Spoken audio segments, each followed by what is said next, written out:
Bonjour Jessica, Bonjour Nora, bonjour tout le monde. Comment ça ça va? va? Oui, ça va, merci. Alors du coup, on se retrouve aujourd'hui pour un nouveau protocole d'investigation, le numéro 183. Comme d'habitude, tu me confirmes que tu ne connais pas le sujet. Je ne connais pas le sujet. Parfait. Tac. Donc, comme d'habitude, le protocole est composé d'une partie fixe et d'une partie libre. Et la partie libre va dépendre des réponses que tu me fournis aux questions de la partie fixe. Et du coup, ce protocole est aussi réalisé par d'autres binômes partout dans le monde. Voilà, dans d'autres langues. On y va? Mhm. C'est bien installé? Oui. Bien. Alors, tu prends une grande inspiration.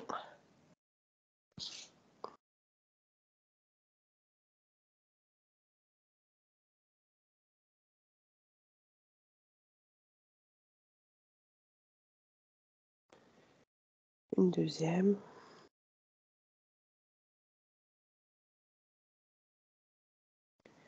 Une dernière. Tu te détends bien, tu relâches bien toutes les tensions.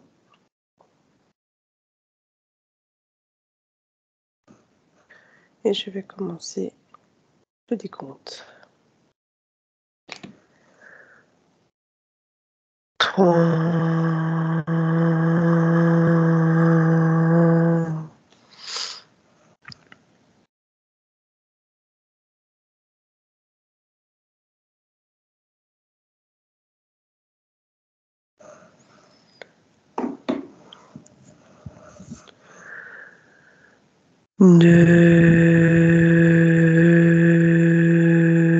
2.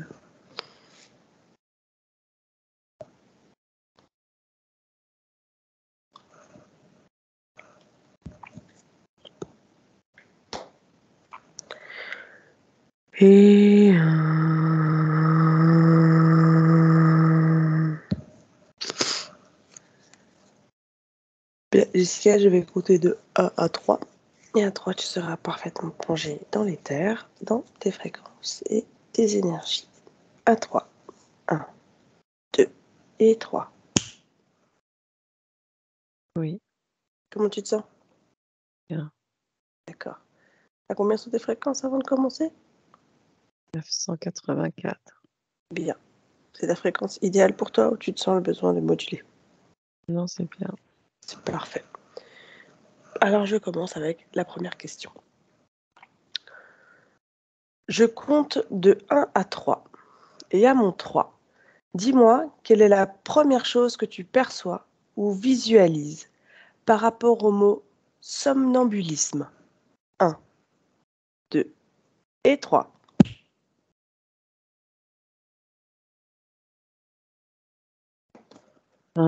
Le premier mot, c'est un relais. D'accord. C'est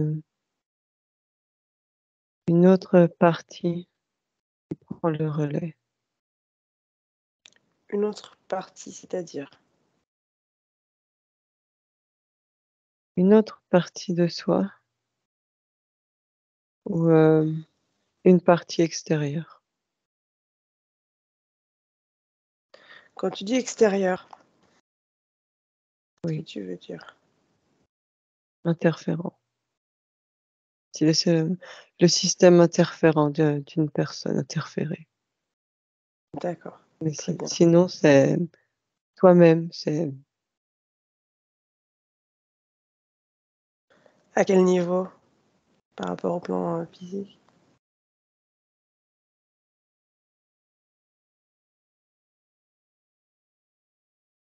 de l'inconscient. Un message entre le subconscient et l'inconscient. Et D'accord. il y a la conscience qui est, tu sais. Qui est quoi? Il y a comme des fois, je vois un message comme ce que je dis vraiment qui essaye de se faire avec la conscience. Quand tu dis conscience, C'est la partie subliminale. voilà, d'accord. Bien. Est-ce que tu vois autre chose?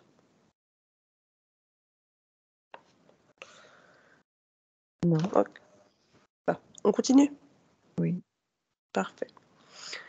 Recherche la ou les causes ésotériques du somnambulisme à mon 3. 1, 2 et 3.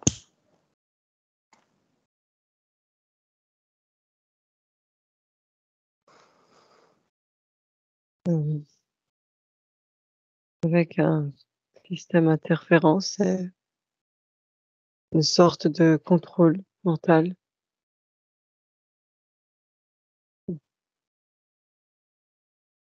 Ok, Des ordres donnés.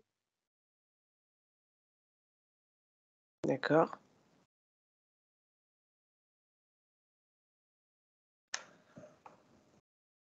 Qu'est-ce que tu vois d'autre?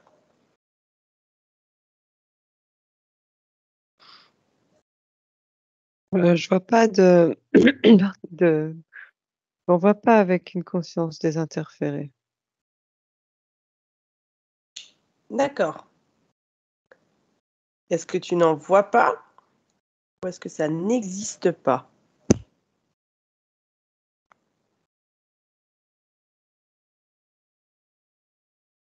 Je n'en vois pas, mais je trouve pas de cas non plus. D'accord. Ok.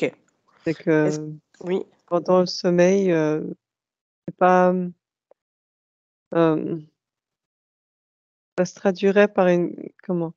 Une conscience désinterférée, mmh, la communication se ferait plus par, comme on dirait une sortie de corps. d'accord. Alors que le somnambulisme, c'est là, je vois avec un système interférent, c'est vraiment pour, le contrôler. Ok. Est-ce que tu vois d'autres causes ésotériques? Oui, Dis-moi. je vois que c'est encore une fois dans un système interférent, ça Mmh, peut être un stimuli, une tentative d'un stimuli de la conscience. Un appel, tu sais?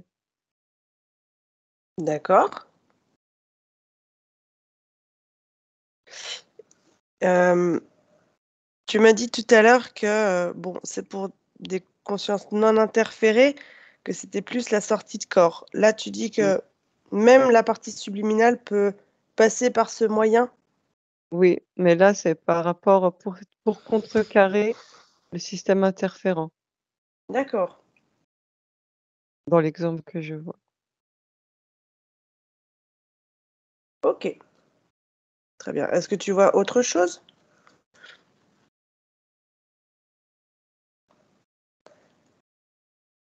Éthériquement, non.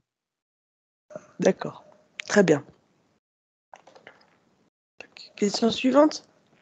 Mmh. Quelles sont les conditions qui caractérisent le corps mental des somnambules?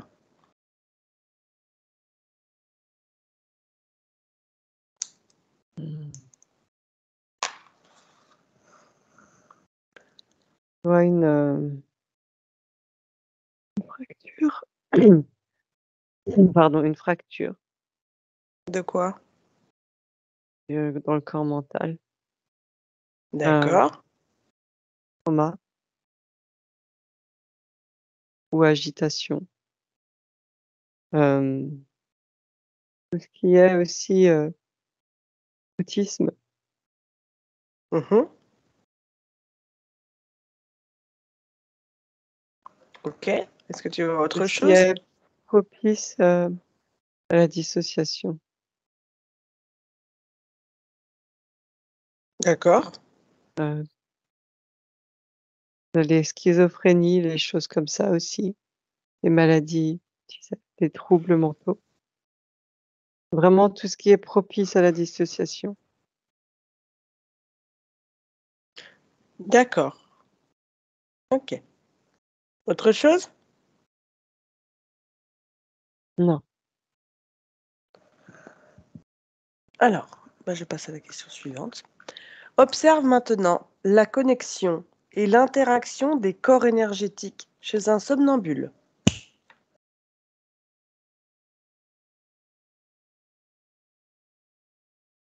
Le le circuit se fait pas. Le corps mental est coupé du reste.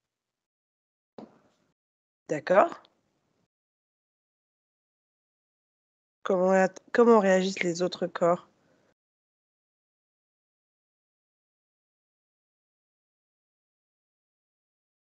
On pense. C'est-à-dire? Et ça je les vois en suractivité, ils compensent. Ils se comme s'ils essayaient de prendre, eux aussi possession du corps en entier. Pourquoi? Il y a, parce que l'information n'est pas bonne. Des fois, il y a une information qui n'est pas comprise D'accord. parce que le corps mental est en suractivité, alors que Oui, le corps est censé dormir. d'accord. Et du Du coup, coup, ça fait vraiment un une réponse, en fait, à un stimuli, comme si les corps et les autres essayaient de s'aligner avec le corps mental et ils soutiennent le corps physique, du coup, dans cette activité. d'accord. Donc tout est en suractivité du coup? Oui, D'accord. Est-ce que tu vois autre chose? vraiment comme un humain expansé, vraiment, qui dépasse ses limites. Cette suractivité, ça fait vraiment que l'image que je vois, c'est ça. D'accord, très bien. Est-ce que tu vois autre chose à préciser? Non? D'accord. Alors je passe à la question suivante. Pourquoi le somnambulisme est-il plus fréquent chez les enfants et a-t-il tendance à disparaître spontanément à mesure qu'ils grandissent? Ah oui. Je vois une, rupture nette, tu sais, à l'adolescence, Tu peux m'en dire avec la plus? formation oui, avec la formation du cerveau. Mhm. Tu peux me décrire un petit peu tout ça? Mmh. Qu'est-ce qui se passe?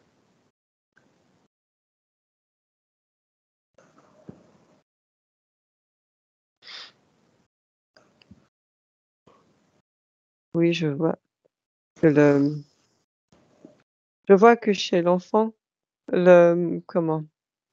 Comme le cerveau n'est pas fixé encore, tu sais, n'est pas complètement développé, Mmh. déjà le canal éthérique, tu sais, le 3e œil est beaucoup plus facilement activable et Mmh. activé et que c'est plus facile en fait, d'envoyer du coup d'envoyer des images dans le cerveau de l'enfant pour le dissocier sa réalité lors du D'accord. sommeil, tu sais? Mmh. C'est comme si d'un coup il était envoyé vraiment complètement, hem, comme si sa conscience, physique était Mmh. envoyée vraiment dans une phase de son cerveau, un endroit de son cerveau dans le sommeil Mmh. et pour que le relais dont je te disais au début Mmh. que tu sais, voilà, que arrive en fait D'accord, très bien. et je vois que voilà, Oui, après à l'adolescence, comme le cerveau se construit et commence vraiment à se structurer, hem, le canal est plus difficile et c'est plus difficile en fait d'impacter, tu sais, de faire cette dissociation sans substance ou sans trauma oui, ou d'accord, sans un terrain favorable, voilà. d'accord. Est-ce que tu vois autre chose? Non? Je regarde. Ouais. Non. OK, très bien. Alors, question suivante. Pardon. Compare les ADN éthériques des somnambules à ceux des non-somnambules et dis-moi ce que tu perçois à mon 3. 1, 2 et 3.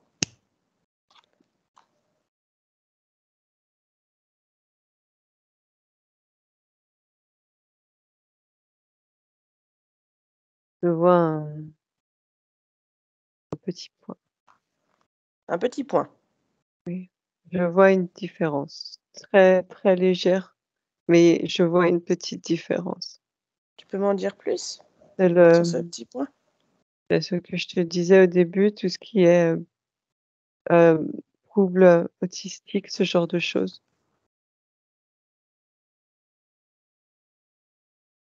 Mais c'est pas chez tous les somnambules que je vois ça. Est-ce que tu vois une particularité? Sans comparer aux non-somnambules, est-ce que tu vois une particularité dans l'ADN éthérique des personnes La somnambules? connexion à l'éther. Quel rapport avec l'ADN? Mais c'est l'information que j'ai. La connexion à l'éther apparaît dans Comme l'ADN? comme une médiumnité. Et cette médiumnité, elle apparaît dans l'ADN? Oui, D'accord. Sous quelle forme? une information, un codage. D'accord, très bien. Donc ça, c'est quelque chose que tu vois sur, l'ADN éthérique des personnes somnambules. Oui. Est-ce que tu vois d'autres choses que cette connexion à l'éther?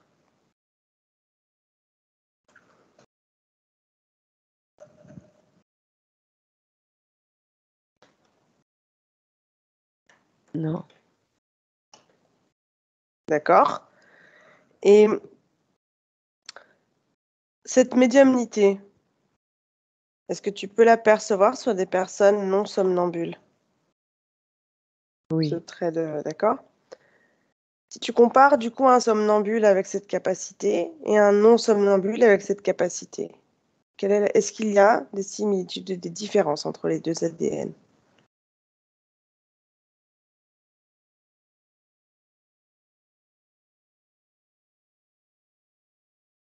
Non, Non, non, pourquoi? j'en vois pas, non. Tu vois pas de quoi? De différence D'accord, ou de OK, similitude où j'en vois pas, non. d'accord. Il y a juste cette information, en fait. Oui, Alors si tu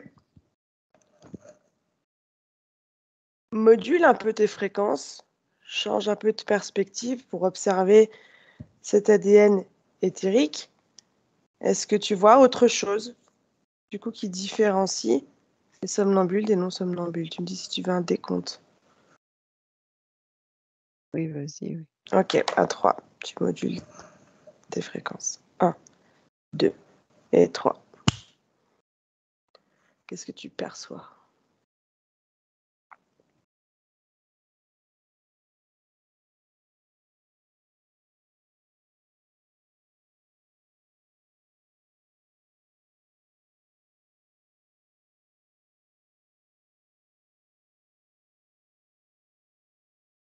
Tu vois quelque chose?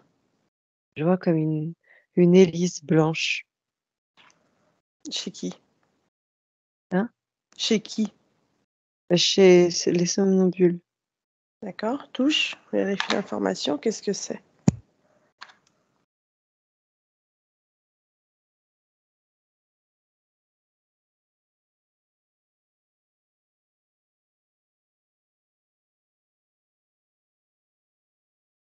Mais je sais pas, c'est quelque chose que je connais pas. Alors qu'est-ce que tu peux me décrire sans utiliser ton mental, sans y réfléchir? Qu'est-ce qui te vient quand tu le touches, quand tu le perçois? Quelle information s'en dégage? C'est quelque chose qui a été mis là.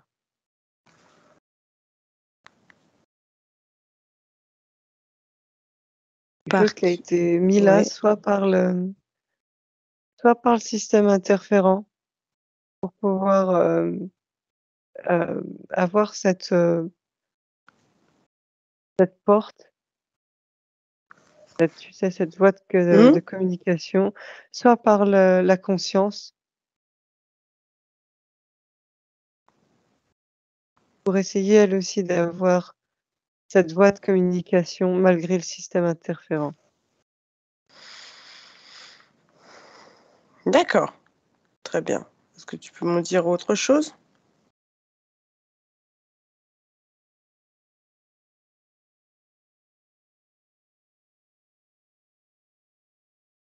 Non. Très bien. Alors, je passe à la question suivante, du coup. Pour quelles raisons l'anxiété et le stress, les infections et la fièvre, la consommation de médicaments comme les sédatifs ou l'alcool et l'apnée obstructive peuvent favoriser le somnambulisme? La dissociation. Il y a vraiment comment? Je vois vraiment le concept du corps mental qui se sépare vraiment. D'accord. L'état, à un moment donné, d'être, un état vraiment modifié de conscience, mais associé à une dissociation. Tu comprends? Oui, Voilà. d'accord. Donc tout ce qui peut modifier l'état de conscience, en fait. Oui, D'accord. Est-ce que tu vois une autre information?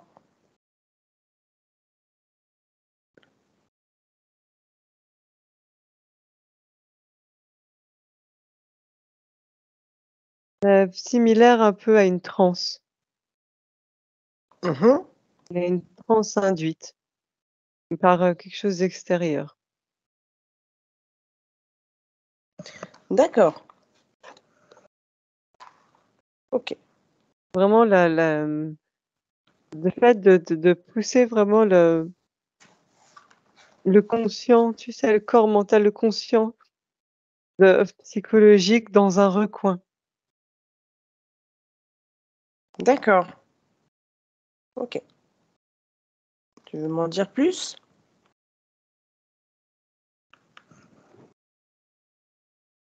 Je vois vraiment une plongée à l'intérieur de soi et autre chose qui prend le relais. Vraiment, c'est ça. Ok. Très bien. Alors écoute, j'ai fini les questions de la partie fixe. On va passer un petit peu à la partie libre. Comment tu te sens déjà? Ça va. Parfait. Je vais te demander quand même de te déconnecter de tout ça avant qu'on puisse continuer. Hop, C'est c'est bon. bon? Alors, au tout début de Heu, Oui, dis-moi. en fait, c'est très, très, très large, là, dans les terres et il y a, il y a trop, en fait. Trop de quoi? Il y a il y a, un nombre incalculable d'informations, mais comment? Hem, erronées, de choses que je vois qui sont balancées, en fait, sur le sujet. Comment tu arrives à les dissocier de ce qui te semble juste? J'essaie de prendre ce qui résonne. Je mets moi une fréquence pour essayer de prendre le plus juste Qui c'est qui balance et ça? c'est tout le monde. C'est qui tout le monde? Tout le monde, les pensées de chacun, c'est tout le monde. Et les D'accord, égrégores, c'est tout ce ouais. qui est créé, les idées, les pensées autour du sujet, c'est tout le monde. D'accord, très bien.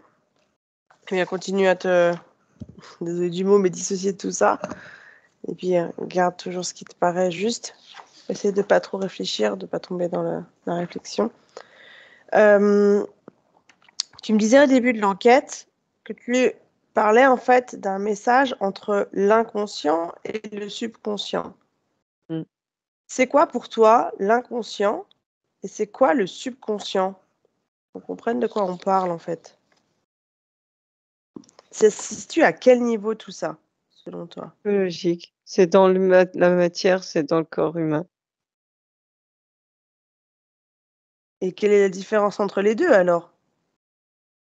Ce que je perçois, c'est que comment? Le subconscient, de ce que je perçois, arrive à communiquer, à recevoir des messages de l'éther Mmh. et que l'inconscient, c'est la partie vraiment endormie de l'être humain qui gère tout, en fait, qui traite, tu sais, qui traite les informations pour pas que ce soit trop comment? Heu, pour que le pour que le conscient ne se fractionne pas, tu vois? D'accord. Ce sont 2 programmes différents, en fait, Mmh. pour gérer la machine, quoi. Oui, de ce que je perçois, oui. D'accord, très bien. Ça, c'était juste, technique parce que je voulais vraiment savoir de quoi on parlait pour que ça soit, voilà. Très bien, merci pour ça. Hem, Tu me disais aussi que, toi, tu voyais cette fracture dans le corps mental, les traumas, l'autisme, tout ce qui est propice à la dissociation. Mmh. Est-ce que, chez un somnambule, ces facteurs propices à la fracturation, pardon, à la fracture, est-ce qu'ils sont pardon, présents naturellement ou pas? Chez des personnes, comme ça. Ben, certains oui, certains sont induits. Tout ce qui est traumatisme, c'est pas naturel.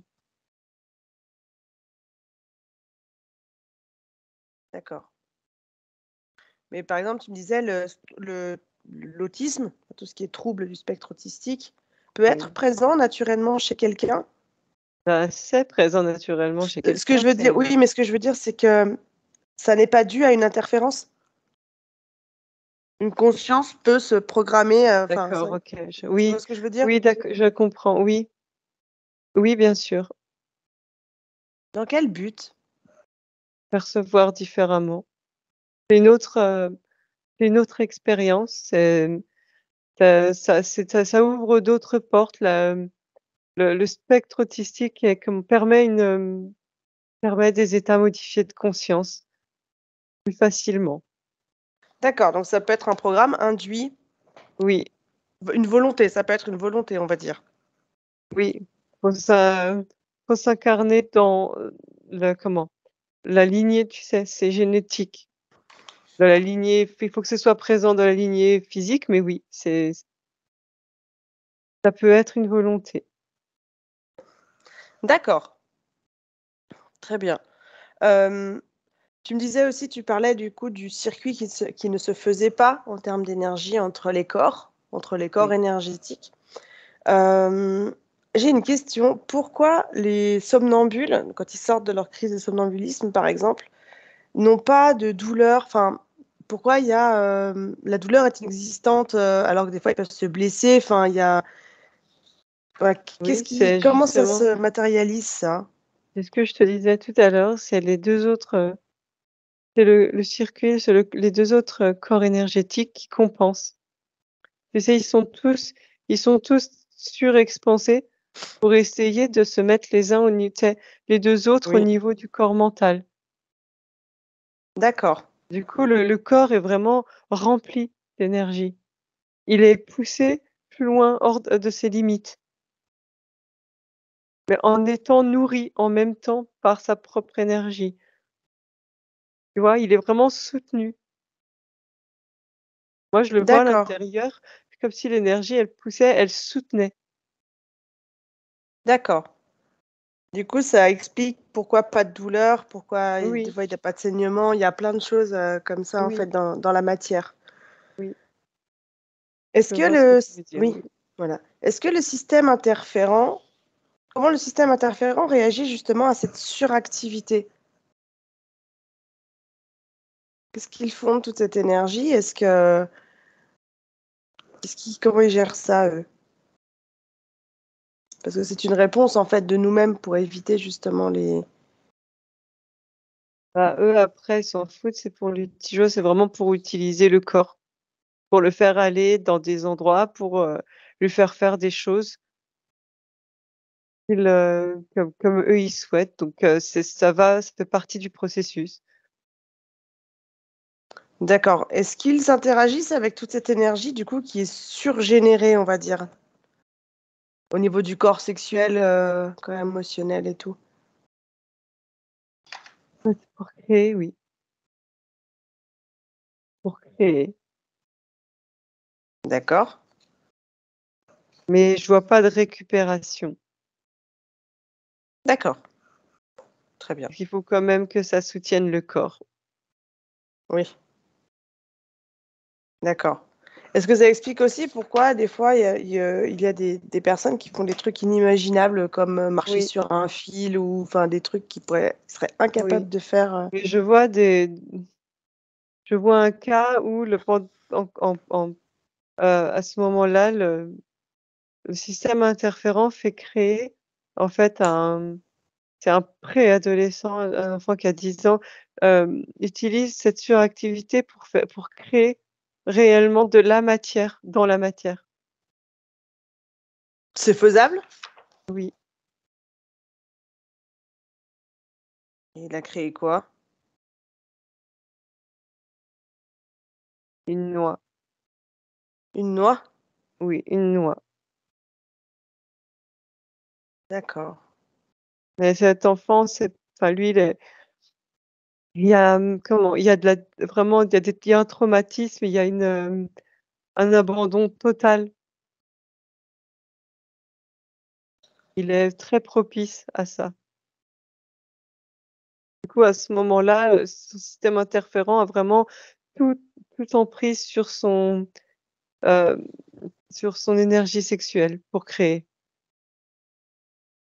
Ah oui, pour arriver à créer une noix, oui, je me doute que. D'accord. Ok, très bien. Alors, détache-toi de ce cas. Hop, bien, merci. Du coup, question subsidiaire à tout ça, pourquoi les somnambules n'ont pas la mémoire de ce qu'ils ont fait? Comme je te disais, ils sont ailleurs. Ils sont ailleurs, ils sont dedans, ils sont dans une autre, comme dans une autre réalité. Ils sont dans vraiment à l'intérieur d'eux-mêmes. Ah bah du La mé coup, ils vas-y. peuvent quelque part, c'est enregistré dans leur Mhm. corps. Tu sais? La mémoire, elle est enregistrée quelque part, mais elle est voilà. Du coup, bah, ça me fait me poser la question. Tu disais, oui, tu parlais de relais, qu'à ce moment-là, en fait, la personne, elle est pas présente, pas consciente, elle est dans un Oui. recoin. Qu'est-ce que, qu'est-ce qu'elle conscientise, la personne, à ce moment-là? Qu'est-ce qu'elle fait? Elle est où? Qu'est-ce qu'elle voit? Prends un exemple d'une personne en pleine crise de somnambulisme et me dire, elle, ce qu'elle voit, en fait. À travers ses yeux Bah, par ou exemple, là où elle est partie? là où elle est, parce que du coup, à travers ses yeux, bah, elle doit pas voir grand-chose, j'en sais rien, mais voilà, pendant elle se balade je ne sais où, elle voit quoi? Elle se croit où? Elle fait quoi? D'accord. Ça peut être différentes choses, je vois, ça peut être des souvenirs, Hmm. des rêves, ça peut être des créations, comment? Tu sais, comme des illusions, des créations, heu, ça peut être, comme de l'hypnose, elle va visiter, disons, d'autres endroits connectés à l'éther, elle va visiter d'autres endroits, elle va visiter d'autres, de ses vies, d'autres Mhm. de ses possibilités, tu sais, dans son propre Millefeuille. multivers de cette Hmm. vie. Ça peut être soit, à l'intérieur comme quelque chose de, disons, d'éricksonien ou soit vraiment, connecté à l'éther. D'accord. Plein de possibilités, en fait. Oui, Ça dépend de quoi?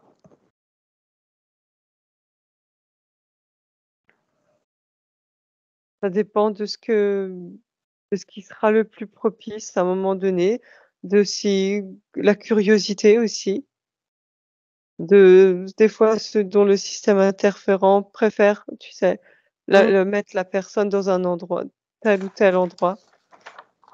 Et je vois D'accord. pour les autistes, par exemple, Oui. pour ceux qui ont vraiment ce trouble, c'est l'éther sera la réponse la plus immédiate,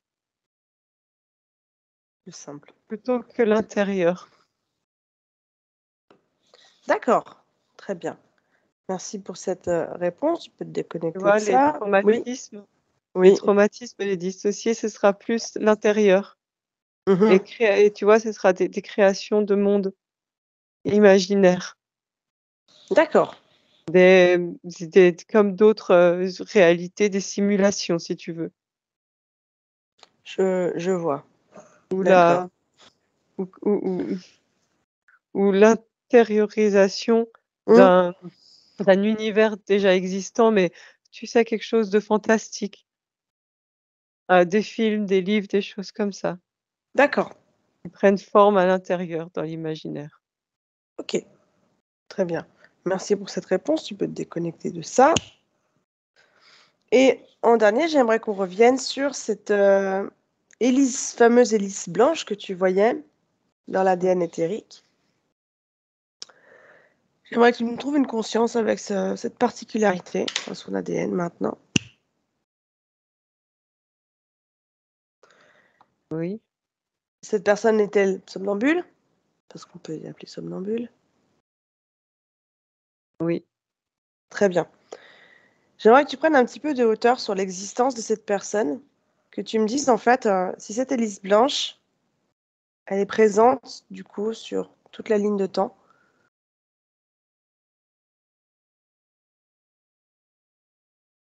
non. Qu'est-ce que tu peux m'en dire? Elle se désagrège au bout d'un moment. Ça dépend de quoi? C'est vraiment c'est comme si, c'est avec l'âge, en fait. C'est comme si avec l'âge, elle se désagrégeait. C'est, le changement du corps, avec la vieillesse, que plus le corps vieillit et plus elle se désagrège.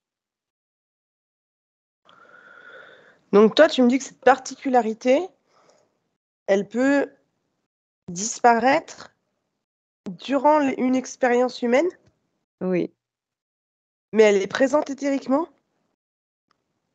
mais elle se désagrège éthériquement aussi. D'accord.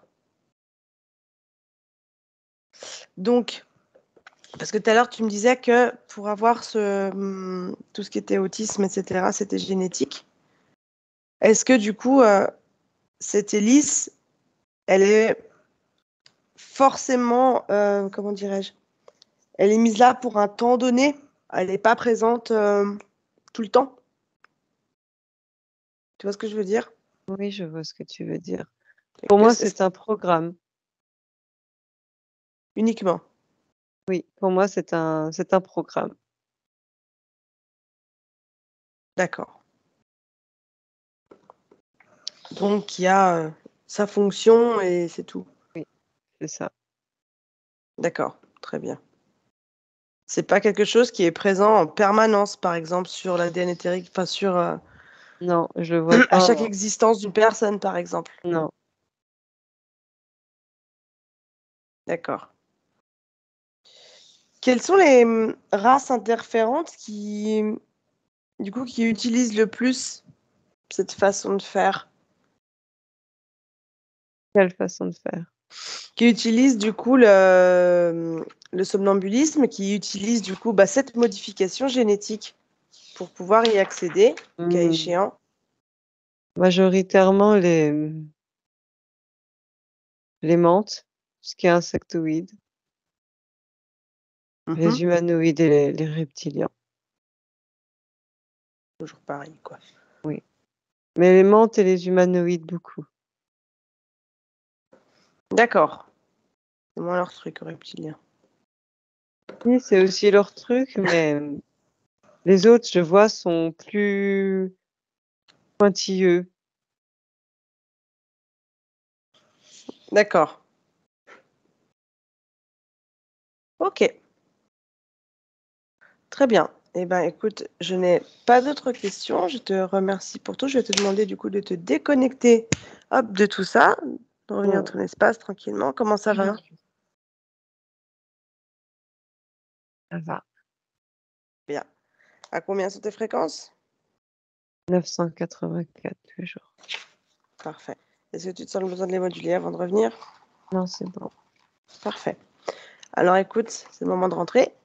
Oui. Je vais compter tranquillement, donc de 1 à 3, et à 3, tu seras parfaitement revenu parmi nous. À 1, hop, tu te déconnectes une dernière fois de tout et de tous, de toutes ces informations que tu as captées dans l'éther. Tu restes, referme quand même les yeux. Tu prends tranquillement le temps de rentrer, tu te mets une belle fréquence, tu te mets de belles énergies, une belle émotion, tout ce que tu veux. Tranquille, tranquille. Prends bien le temps de réintégrer ton corps physique, c'est important. À 2, ressens-toi bien, le bout de tes doigts, le bout de tes pieds, ta nuque prend bien possession de tout ça. Récupère bien.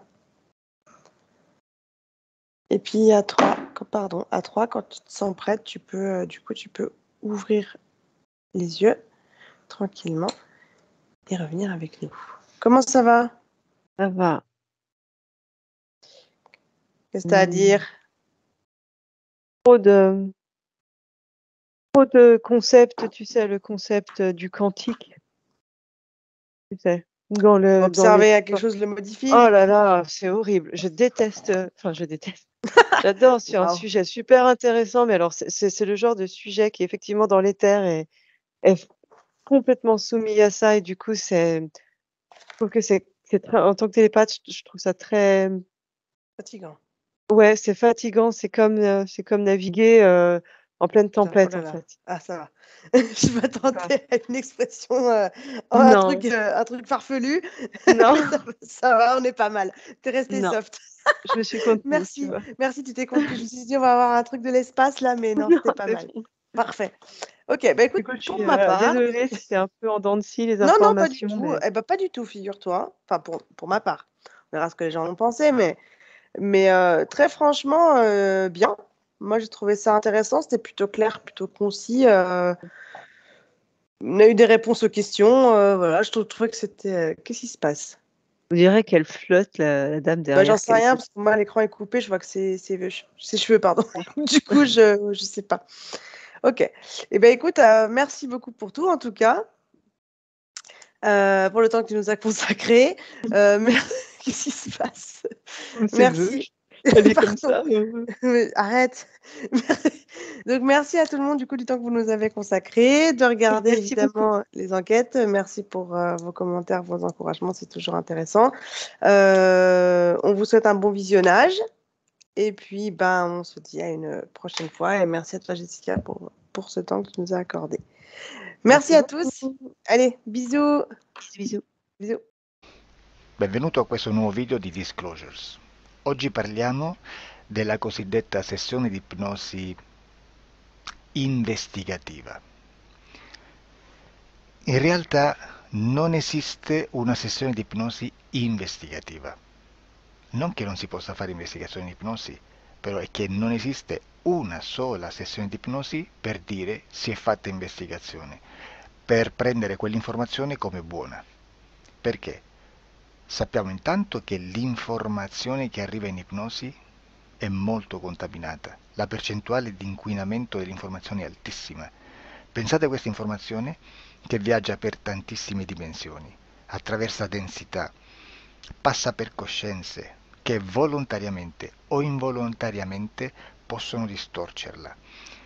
E poi arriva infine alla persona che sta in ipnosi, che ha una coscienza, ha una mente, ha un'esperienza e interpreta questa informazione secondo la sua struttura mentale, secondo le sue credenze, che per quanto si possa essere più o meno liberi mentalmente, liberi pensatori, sempre c'è una parte subliminale che interpreta in base all'educazione ricevuta, alla cultura e perché no, anche tutte le esperienze di esistenze passate. che ancora lasciano un segno in noi. Per capirci è come se dovessimo parlare con un'altra persona immersi nell'acqua, a qualche metro di distanza, cercando di utilizzare un mezzo, che è quello della corda vocale, che è fatto per produrre suoni da trasmettere nell'aria. Noi stiamo utilizzando questo strumento per far passare un'onda sonora nell'acqua o in un liquido. Chiaramente il suono viene completamente distorto, sempre ammesso che sia per il nostro corpo facile e non difficoltoso poterlo fare senza avere dei problemi come ingurgitare acqua o eccetera. Ma non solo. Supponiamo che per questo tipo di comunicazione utilizziamo anche due lingue diverse, per esempio un italiano e un russo o un giapponese. Per quanto possiamo anche interpretare il labiale, non possiamo capire quello che ci sta dicendo, perché la lingua è diversa. La lingua, diciamo, da dove parte l'informazione a dove arriva è completamente diversa, il codice, il linguaggio è diverso, ma possiamo anche cercare di capirci attraverso i gesti, attraverso le espressioni facciali. Per quanto sia ipoteticamente facile poterlo fare sott'acqua, però non dobbiamo dimenticare che l'acqua non è l'aria e può distorcere l'immagine, ma non solo. Dobbiamo anche pensare che l'altra persona, che parla un'altra lingua, che viene da un'altra cultura, potrebbe interpretare i segnali che noi interpretiamo come X in Y. Per noi un sì è abbassare la testa dall'alto verso il basso, per esempio, sì, e il no da sinistra verso destra, no. In alcuni paesi orientali, come le Filippine credo o qualcun altro, utilizzano esattamente gli stessi segni, ma al contrario. No, sì. Immaginate due persone di queste due culture che stanno cercando di comunicare in maniera così difficoltosa e alla fine non gli rimane altro che interpretare il linguaggio corporale. Sì, che per l'altro invece no. Cosa voglio dire con questo esempio estremo? Che l'informazione da dove parte a dove arriva viene completamente deformata. Non sappiamo esattamente quale percentuale perché ogni situazione è a sé stante, però la percentuale di inquinamento, di distorsione, di contaminazione di questa informazione è assolutamente alto. Quindi fare una sessione investigativa, mettere una persona in ipnosi e chiedere di Tizio Caio Sempronio di una situazione o chiedere certi dati è assolutamente controproducente, è assolutamente inutile. Quindi vi chiederete cosa fate allora voi quando fate ipnosi, quando fate delle domande, quando cercate delle risposte e con queste informazioni che vi arrivano lavorate sulla situazione esoterica del cliente. Beh, non facciamo altro che recuperare questa informazione solamente per arrivare al problema del cliente e poi lavorarci. Quindi il valore dell'informazione non è quello di un'istruzione, quello di memorizzare dei dati e di prenderli per buoni, ma è un veicolo di movimento, di trasporto verso la causa del problema per poi lavorarci. Quindi lo scopo di questo tipo di informazione che si prende dalla singola sessione è completamente un altro. Come si fa quindi? Investigazione in ipnosi. Il lavoro non è semplice, il lavoro è lungo, difficoltoso, stancante. È necessario farlo anche in squadra perché bisogna moltiplicare il numero di sessioni da fare e una sola persona potrebbe farlo soltanto in un tempo estremamente largo. Noi abbiamo delle informazioni che prendiamo ormai per buone, ci lavoriamo, danno dei risultati e quindi per noi sono buone. E come abbiamo fatto ad avere queste informazioni?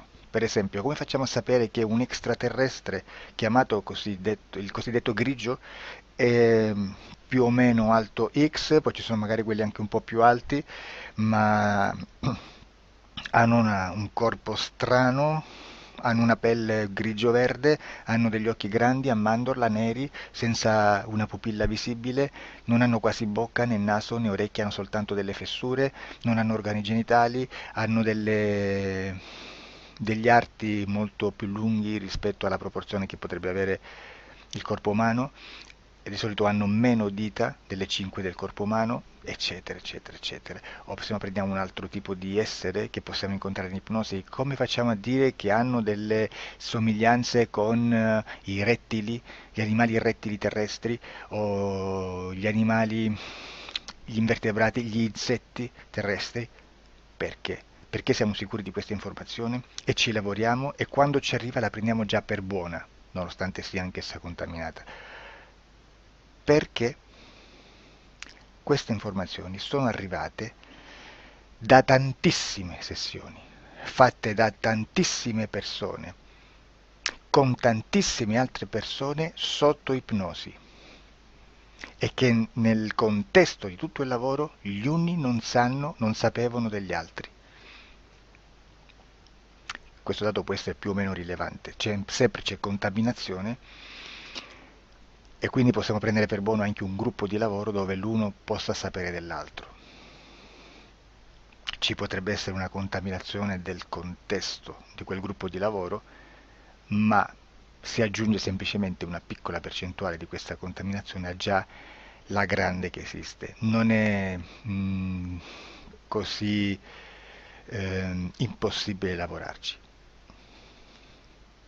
Da tutte queste sessioni, da questo grande numero di sessioni, migliaia, diciamo migliaia, noi prendiamo solamente quell'informazione che è uguale a tutte, che è in comune a tutte, o a quasi, perché magari qualcuna ci potrebbe essere niente in comune per una fortissima contaminazione, perché no?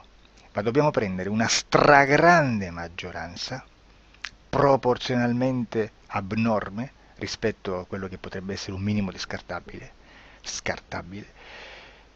e lì possiamo prendere per buona questa informazione. Quindi se noi su 10.000 persone diverse, con operatori anche diversi, in cui in ogni sessione vediamo un essere che più o meno ha le stesse caratteristiche del grigio o dell'insettoide, a forma di mantide religiosa, o il rettile a forma di lucertola, per esempio, di serpente o di quello che sia, o se vediamo il pianeta Marte più o meno di colore rosso, o se vediamo dei sotterranei eterici, non fisici, nel sottosuolo terrestre, soprattutto sotto le grandi città, dove c'è concentrato molto potere, molta energia di questo tipo, e chi più ne ha chi più ne metta. Se vediamo degli impianti che hanno certi tipi di funzioni, certi tipi di forme in certe parti del corpo, e questa informazione la ritroviamo tutta o quasi in tutte le sessioni fatte, eseguite, realizzate da tanti anni a questa parte, significa che quella è una informazione affidabile. E vi posso garantire che stiamo parlando di una percentuale bassissima. Su un 100% staremo, credo, forse più in basso di un 2-3%. Immaginate, tutto il resto è spazzatura, è informazione spazzatura. Sì, spazzatura.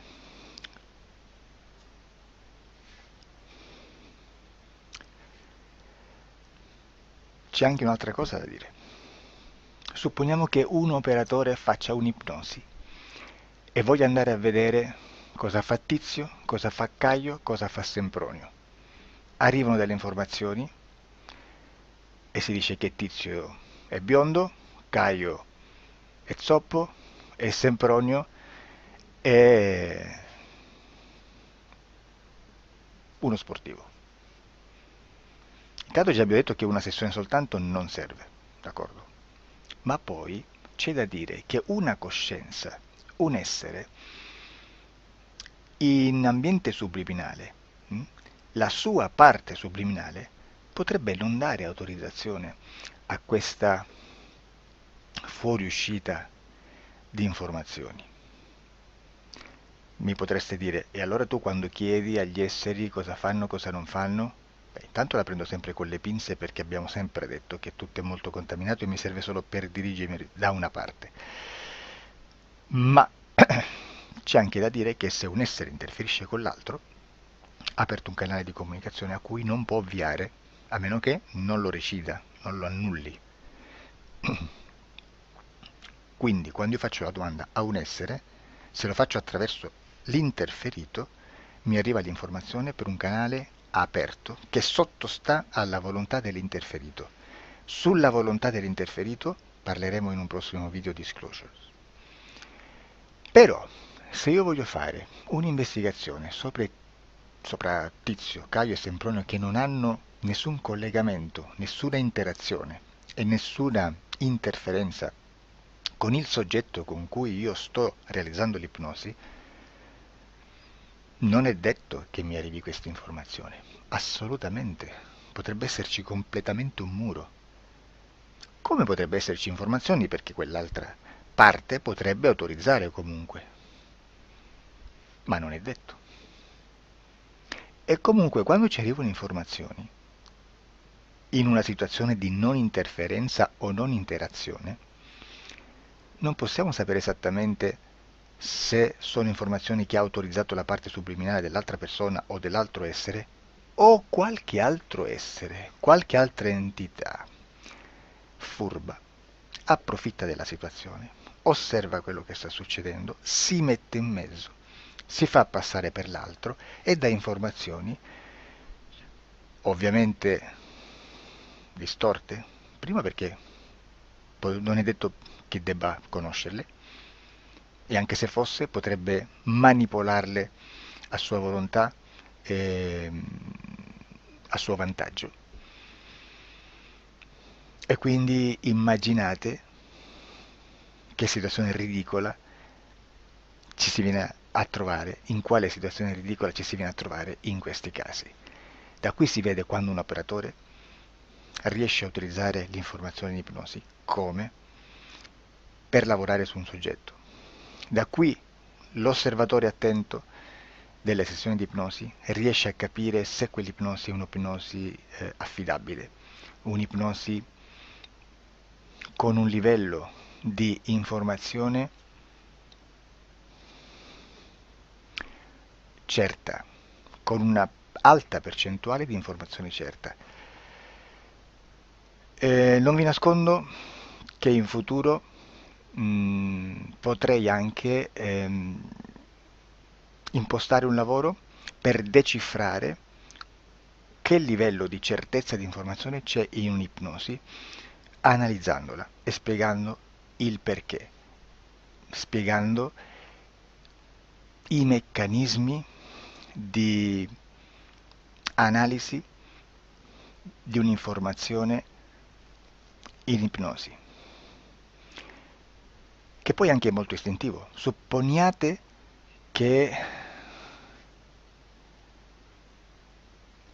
Supponiamo che dobbiamo cercare un'informazione su internet, per esempio un fatto di cronaca.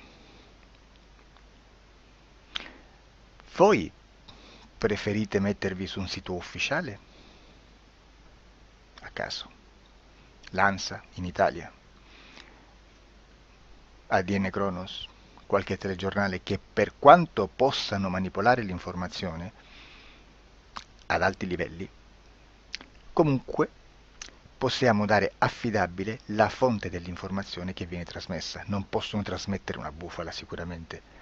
Verrà sicuramente manipolata ad altri livelli. Ne parleremo in altri video, ma a livello base la fonte è certa. Sicuramente non andrete a cercare questa informazione sul primo sito, il primo blog che vi passa davanti e magari c'ha 4 followers.